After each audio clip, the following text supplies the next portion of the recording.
Hola a todos, aquí desde Salamanca. Lo primero, muchísimas gracias a Marta por su presentación. Yo voy a continuar con el tratamiento de rescate en los pacientes con linfoma de células del manto. Estos son mis conflictos de interés. He dividido la charla en estos apartados, recordando lo que Marta nos ha contado del linfoma del manto. Es un linfoma muy poco frecuente en este registro español de GELTAMO con más de 18.000 enfermos. Un 5% de nuestros pacientes tienen un linfoma del manto.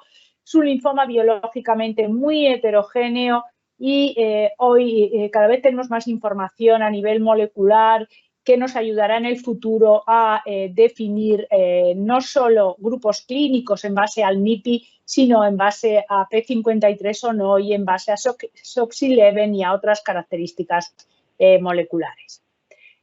Como hoy vamos a hablar solo de recaída, ¿cuáles son los factores pronósticos del linfoma del manto, que es una enfermedad incurable y que va a acabar recayendo en todos los casos después de inmunoquimioterapia? Los factores pronósticos van a ser en el momento de la recaída. Si el paciente recae tarde, el pronóstico será un poco menos malo, y además habrá otros factores pronósticos como va a ser la forma blastoide o no. Si ha sido un enfermo quimiosensible al que le hemos administrado trasplante o se lo administramos después, y si después de la recaída recibe ibrutinib, tendrá un pronóstico más favorable. Desafortunadamente, como sucede en otros linfomas, cada vez las respuestas van a ser menos duraderas y al final estos enfermos, esto es un artículo de 2019 de Kumar, en el que se ve cómo se tratan los pacientes con linfoma del manto en recaída, más de 200 pacientes, y ven que unos pocos recibirán trasplante, otros un inhibidor de proteasoma, bendamustina, anticuerpos monoclonales, menos lenalidomida y el 22% en esta serie ya reciben ibrutinib. La doctora Marta Feña ha ido desglosando los diferentes tratamientos de la terapia de rescate hoy del ibrutinib, del linfoma del manto, y a mí me ha dejado el papel de los inhibidores de BTK. Esto es un algoritmo terapéutico del linfoma del manto en el que, bueno, no me voy a detener, pero básicamente si el enfermo es joven después de la recaída, probablemente iríamos a intentar hacer un trasplante alogénico después de alcanzar una respuesta, y si no, le daríamos, como nos ha explicado Marta, inmunoquimioterapia o nuevos agentes. Bien. ¿Cuáles son estas nuevas terapias? Centrándome, como me voy a centrar fundamentalmente en los inhibidores de BTK, si miramos este esquema de las posibles dianas moleculares del linfoma del manto, vemos que potenciales dianas son mTOR, sirolimus, everolimus, PI3K, idelalisib, proteasoma, bortezomib, pero desde luego han sido los inhibidores de BTK, el ibrutinib, el primer inhibidor de BTK, los que han revolucionado la terapia de rescate del linfoma del manto. Este fue el fase 3, el estudio RAI, que demostró que el ibrutinib era significativamente mejor que la terapia que estaba aprobada en ese momento de rescate en el linfoma del manto, el tensirolimus. Con aquel estudio publicado por Martin Reilly en el Lancet de 2015 vimos que la toxicidad de ibrutinib era muy aceptable, pequeña molécula, oral, con una toxicidad que se demostró como la mayoría de los enfermos lo iban a poder recibir. En este estudio también se vio, en el RAI Trial, vimos cómo aquellos pacientes que recibían ibrutinib después de la primera línea iban a tener, como se muestra en las curvas, iban a tener una esperanza de vida, una supervivencia libre de progresión, como son estas curvas, mejor que aquellos pacientes que lo recibían después de la segunda línea. En este estudio también aprendimos otras cosas, y resumiendo los resultados que encontramos en esta diapositiva, vemos que la duración de la respuesta para aquellos pacientes que alcanzaban respuesta completa después del ibrutinib era de 3 años frente a 1 año para los que solo alcanzaban respuesta completa. Bien. Posteriormente a este fase 3, que había seguido a un fase 2, varios estudios, se hizo un pool análisis que lo publicó Simon Rule en 2019, y en este estudio con más de 300 pacientes se demostró exactamente lo mismo, que aquellos enfermos a los que les ofrecíamos el ibrutinib como terapia de segunda línea iban a mostrar unos resultados significativamente mejores que cuando el fármaco era administrado en líneas posteriores. También en este pool análisis aprendimos que aquellos enfermos PO de 24, aquellos enfermos en los que la primera línea había durado más de 2 años, tenían una mediana de supervivencia libre de progresión de 57 meses frente a los que habían recaído antes, y también hemos aprendido que aquellos enfermos, como ya he dicho en el estudio RAI, lo demuestra el pool análisis, que aquellos pacientes que alcanzan respuesta completa van a tener mejores resultados con ibrutinib. Esto es un poco un resumen, por tanto, de que los enfermos a la izquierda que reciben la terapia como parte de primera línea tienen una tasa de respuestas completas del 41% y que en la derecha ven que aquellos que alcanzan una respuesta completa tienen una supervivencia libre de progresión del 46 meses frente a solo 14 en aquellos que solo alcanzan una respuesta parcial. Bien, en este pool análisis, como ya he dicho, con 370 pacientes, había otros factores pronósticos que demostraron que nos indicaban que desafortunadamente no todos los pacientes iban a beneficiar de ibrutinib y concretamente, desgraciadamente, la forma blastoide va a condicionar peores resultados después de este inhibidor de BTK. Y además de la forma blastoide, la masa bulky o el MIPI también se asociaba a peores resultados y también las mutaciones de P53 se asociaban a peor respuesta a ibrutinib. Este es un estudio reportado en NAS del 2018 en la vida real, fuera de ensayos clínicos, que confirman la utilidad y la eficacia de ibrutinib como terapia de rescate en el linfoma del manto recaído refractario. Bien, la toxicidad, como he dicho antes, fue muy aceptable en el fase 3, pero tiene toxicidad. ¿Y cuáles son las toxicidades más relevantes que podemos encontrar fase 3, grado 3 o más tras ibrutinib? Neutropenia y trombopenia. Hubo un 13% de pacientes que desarrollaron neumonía y aparecen 2 efectos secundarios que son cardiológicos por el propio mecanismo de acción de esta molécula, que son la fibrilación auricular y la hipertensión, que aparece en el 6% y en el 5% de los pacientes que reciben ibrutinib. Si tenemos que decir cuáles serían las limitaciones de esta droga tan interesante en el tratamiento del linfoma de células del manto, las limitaciones de este inhibidor de BTK de primera generación, podemos decir que desafortunadamente no todos los pacientes van a responder, aunque la tasa de respuestas era muy elevada.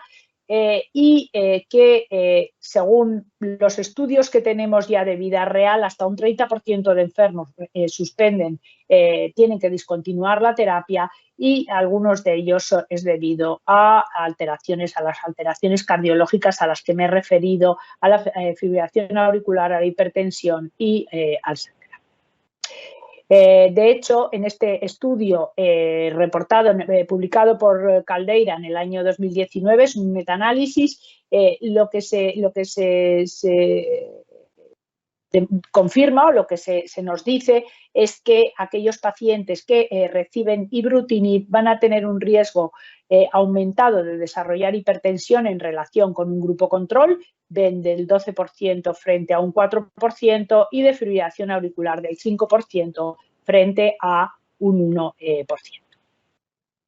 Por tanto, esta es una llamada de atención de que el ibrutinib es muy buen fármaco, tenemos que aumentar la eficacia y tenemos que intentar disminuir la toxicidad. Y aquí viene el desarrollo de otros inhibidores de BTK.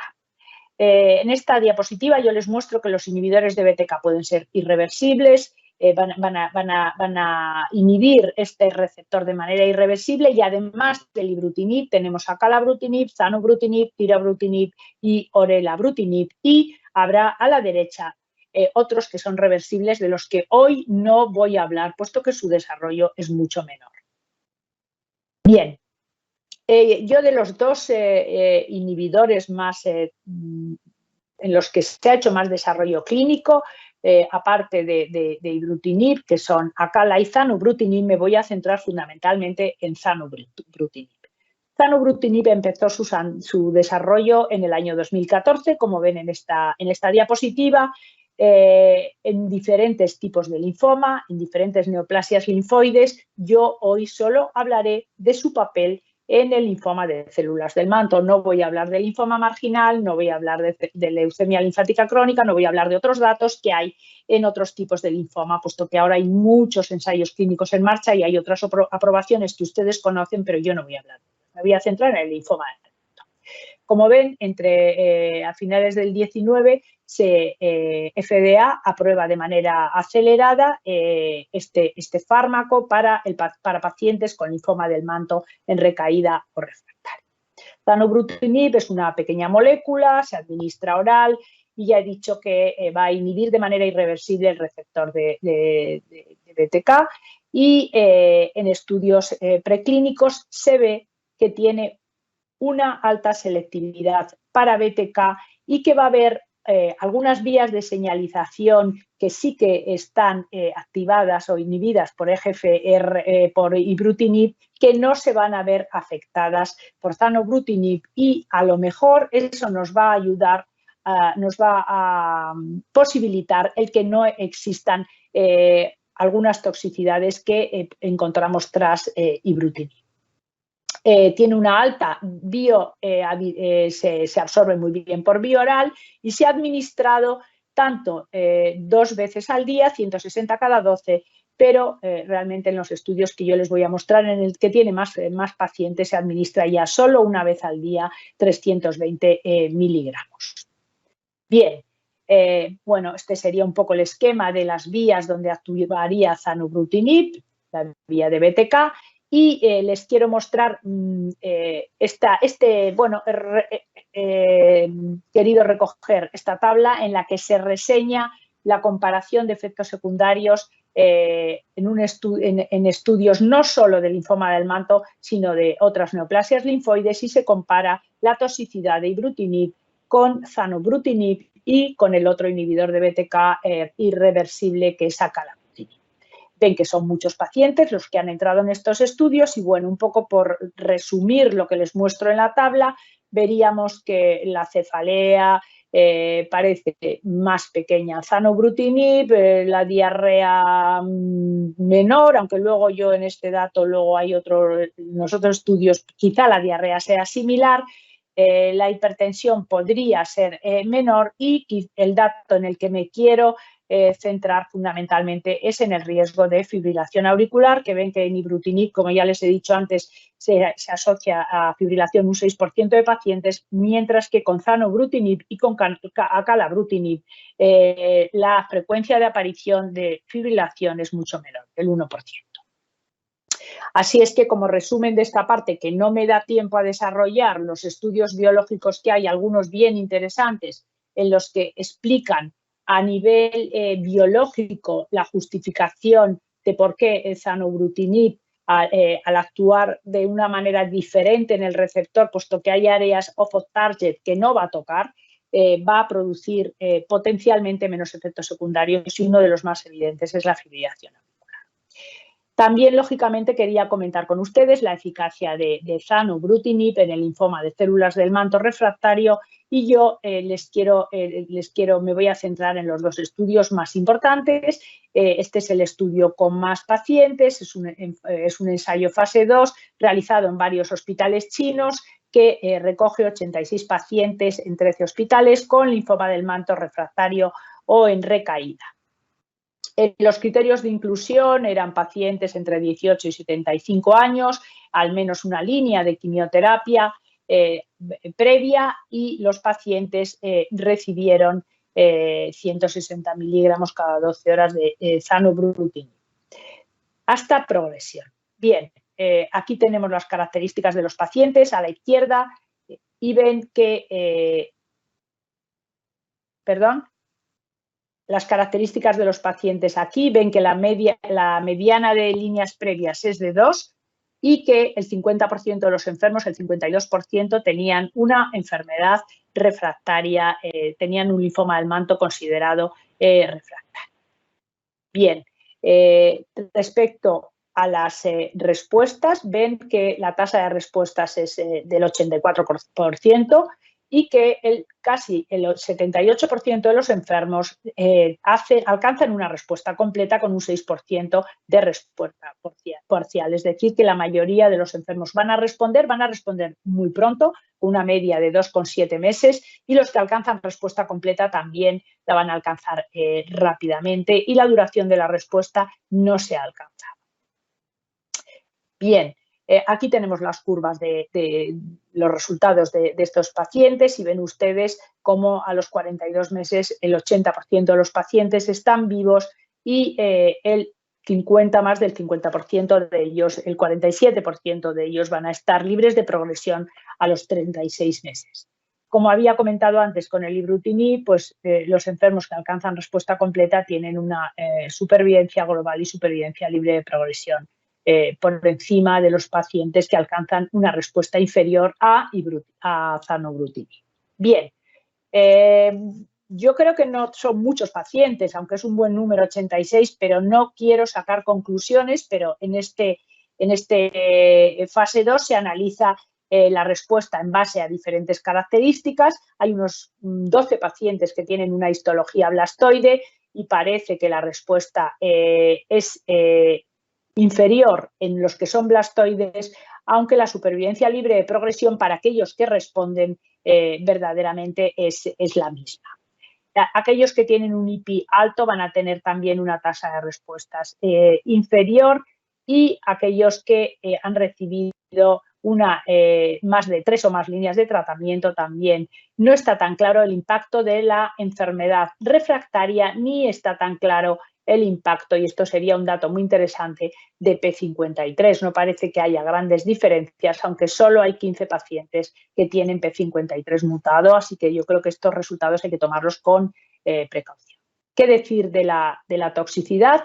Aquí se muestra la toxicidad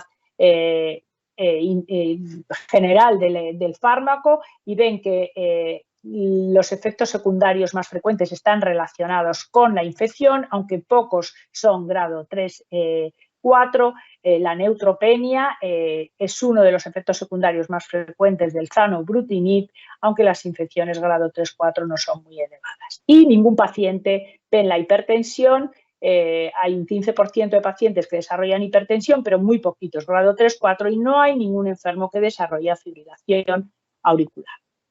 Aquí ven con más detalle las toxicidades referentes a la neutropenia, que les he dicho antes, que sería el efecto secundario más frecuente, y otras alteraciones que aparecen en menos pacientes. Así que, en resumen, zanubrutinib sería un fármaco bien tolerado, no hay ningún caso de fibrilación auricular, con una tasa de respuestas completas muy elevada y con un seguimiento de 36 meses. Zanu mantiene las respuestas en la mitad de los pacientes. O sea que este sería un poco el resumen de este fase 2, y les quiero comentar también brevemente este fase 1-2. Aquí se analizan 32 pacientes que han recibido 320 miligramos al día solo en una dosis, y la tasa de respuestas también es muy elevada, 90%. Sin embargo, la tasa de respuestas completas que se reportan, que este artículo se acaba de publicar en Blood Advances, es inferior a la reportada en el estudio hecho en los 13 centros chinos. Este estudio se ha hecho en centros americanos y australianos. Bien. Si ponemos un poco en contexto, sin comparar, porque no podemos comparar, pero para que tengamos en la cabeza los números de los inhibidores de BTK, de ibrutinib, de Zanu, del que yo estoy hablando más hoy, y de Acala, brutinib, veríamos aquí los estudios publicados en ibrutinib, Acala, el estudio ACL004 y los dos estudios que yo les he comentado hoy con zanubrutinib. Ven las características de los pacientes, que yo creo que podemos decir que son similares. Quizá en este estudio una línea previa con Zanu es solo 1 de media, y en los otros hay 2 o 3 líneas previas. Enfermedad refractaria previa nos lo dicen en el estudio, en el fase 2 de 86 pacientes, pero no en el otro estudio con menos pacientes con zanubrutinib, y ven ustedes que hay entre un 26 y un 45-52% de pacientes que son refractarios cuando reciben el inhibidor de BTK. Y las respuestas, pues es un poco recordarles lo que les acabo de decir. Con ibrutinib la tasa de respuestas globales es 68 y 77%, con ZANU yo les he contado hoy 87% y 85%, y acalabrutinib 81%, y aquí tendrían las respuestas completas, que a priori ibruti está en torno al 20%, acala 40%, y aquí en ZANU tenemos estos dos estudios con 30 y 77% de respuestas completas. Así que para que vayamos recordando un poco y tengamos en la cabeza estos datos. Estas serían las curvas de los estudios más de ibruti, acala y zanubrutinib, que es lo que les acabo de contar. Bien.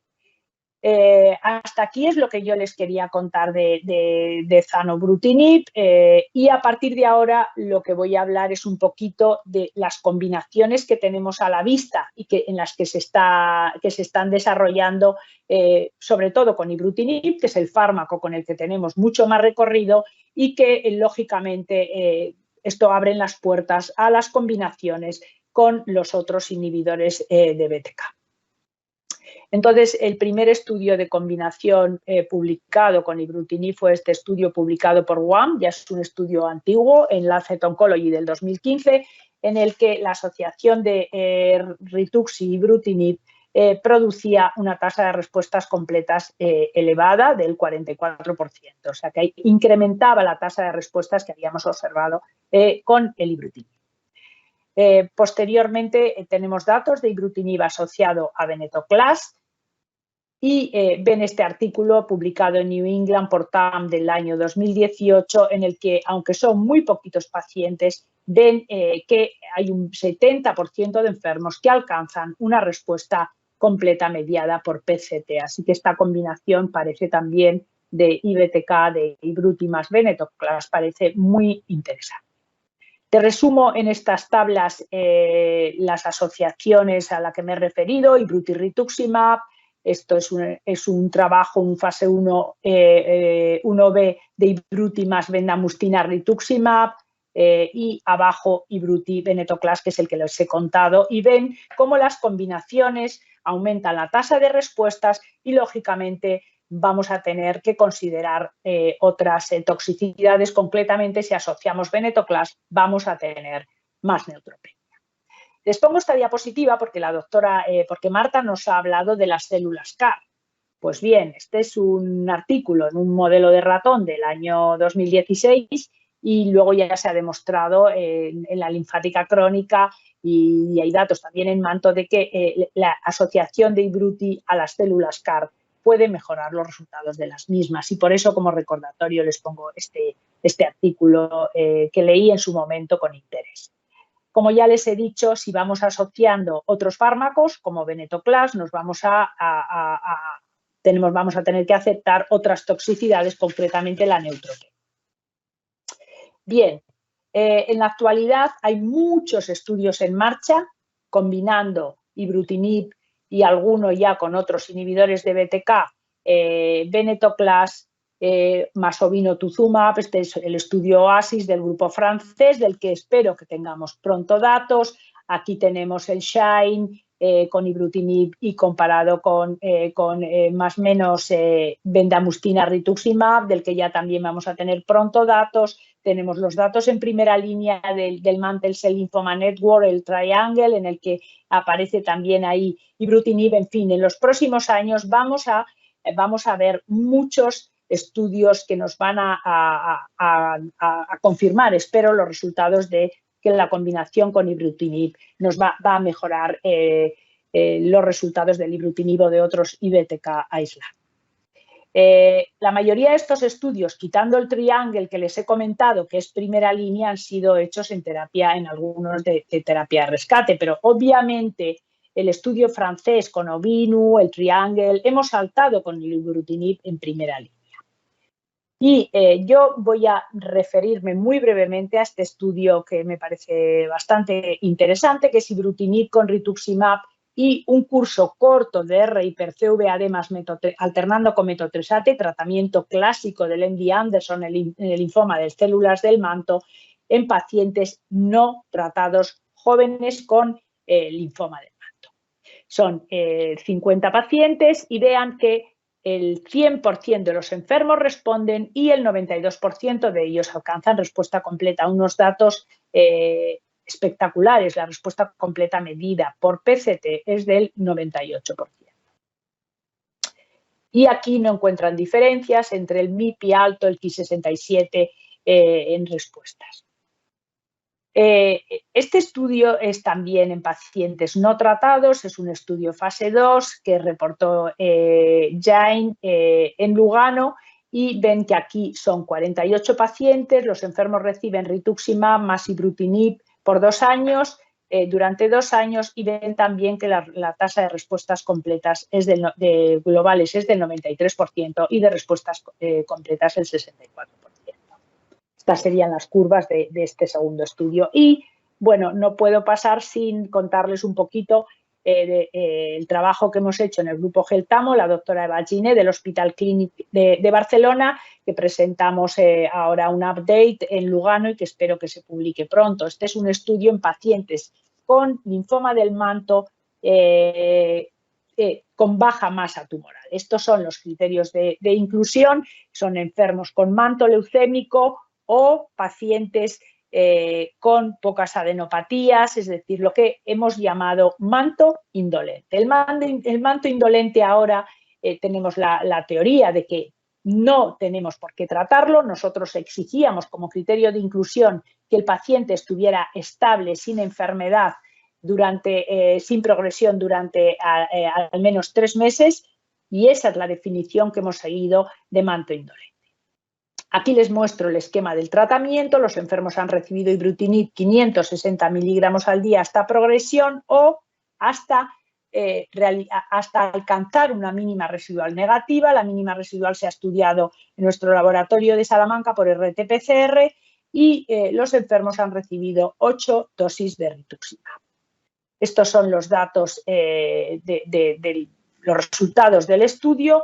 El 84% de los enfermos con manto indolente responden y el 80% alcanzan respuesta completa y ven que la mayoría de las respuestas completas son mínima residual negativa. Ven aquí en verde el 72%. Este estudio estamos haciendo el seguimiento, pero de momento los resultados son muy atractivos porque demuestran con 50 pacientes que esta combinación es capaz de eliminar la enfermedad mínima residual y de alcanzar una respuesta completa de muy alta calidad en pacientes con linfoma del manto indolente. En esta tabla podríamos resumir los nuevos fármacos y combinaciones que tenemos ahora. Algunos de ellos ha podido hablar la doctora porque de la lenalidomida ha hablado R2, ha hablado Marta y el Magnify, entonces no voy a hablar de él, pero bueno, y acá la brutinib ya les he contado un poco los resultados, así que como resumen, la actualización de SON ENEJA con zanobrutinib, 83% de respuestas globales y casi 80%, 78% de respuestas. Y prácticamente aquí voy a acabar la charla porque a partir de ahora lo que tendríamos es el futuro de BTK inhibitors reversibles y yo no voy a entrar aquí en esta discusión y seguir el desarrollo de los fármacos que tenemos ya hoy disponibles para nuestros pacientes. Resumiré diciendo que el inhibidor BTK ibrutinib es la terapia de rescate más eficaz en el linfoma de célula del manto refractario en recaída y fue el primer IBTK que se aprobó, que a pesar de su buen perfil de toxicidad en relación a la quimioterapia se asocia a toxicidad cardíaca, sangrado y diarrea y que estas toxicidades pueden ser distintas en otros inhibidores de BTK y que Acala y Zanu parecen tener un perfil mejor en cuanto a toxicidad fundamentalmente cardíaca. Las combinaciones con rituximab, venetoclax, lenalidomida parecen incrementar su eficacia. Tenemos que esperar los resultados más maduros de esos estudios y el ibrutinib se está incorporando a la primera línea de pacientes con linfoma del manto y los resultados de los ensayos clínicos en marcha adelantarán su uso en el linfoma del manto. Y nada más, aquí acabo. Muchísimas gracias por su atención.